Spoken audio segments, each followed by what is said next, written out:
सुप्रभात प्यारे बच्चों। आपने गत सप्ताह पाठ 5 धरती की शान कविता पढ़ा और पीडीएफ के माध्यम से उसके प्रश्न उत्तर भी लिखे।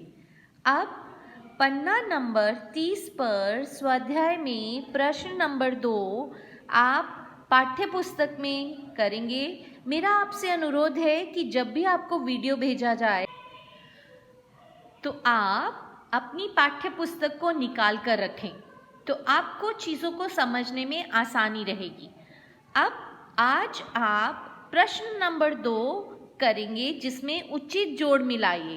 अ और ब प्रश्न दिए गए हैं जिसमें कि आपको जोड़ मिलाने रहेंगे पाठ्य पुस्तक के अंदर ही।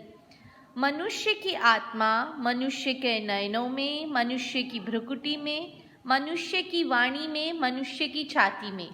अ है, अब आपको ब से मिलाना है। युग का आह्वान है, महाकाल है, स्वयं भगवान है, भूचाल है, ज्वाल है, तांडव का ताल है।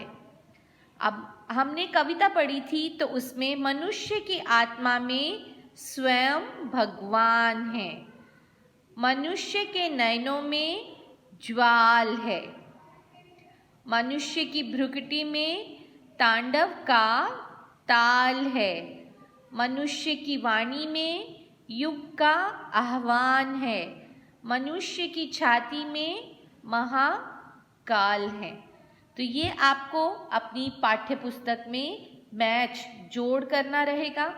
अब प्रश्न नंबर 3, निम्नलिखित प्रश्नों के सही विकल्प के सामने सही का निशान कीजिए। नंबर 1, मनुष्य चाहे तो काल को थाम ले, रोक ले, जान ले, तो सही उत्तर है थाम ले।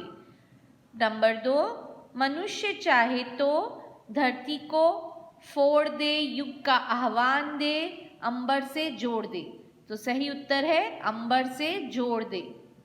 प्रश्न नंबर 3, मनुष्य चाहे तो माटी से मुख को भी मोड़ दे, अमृत निचोड़ दे,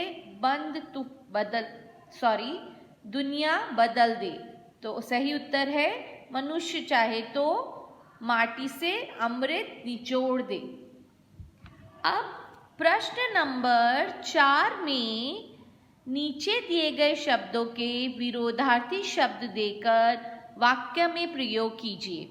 ये होमवर्क गृह कार्य आपको अपनी हिंदी की नोटबुक में लिखना रहेगा और ये लिखने के बाद आपका पाठ पूर्ण हो जाएगा। प्रश्न 4, नीचे दिए गए शब्दों के विरोधार्थी शब्द देकर वाक्य में प्रयोग कीजिए। जैसे कि धरती, आकाश, तो वाक्य है पक्षी आकाश में उड़ रहे हैं। इस तरह से मैं आपको इसके अर्थ बताऊंगी विरोधार्थी, और आप उन अर्थों को अपने वाक्यों में समाहित करते हुए गृह कार्य में उनका वाक्य लेखन करेंगे।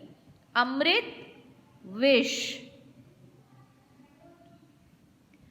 वरदान, अभिशाप,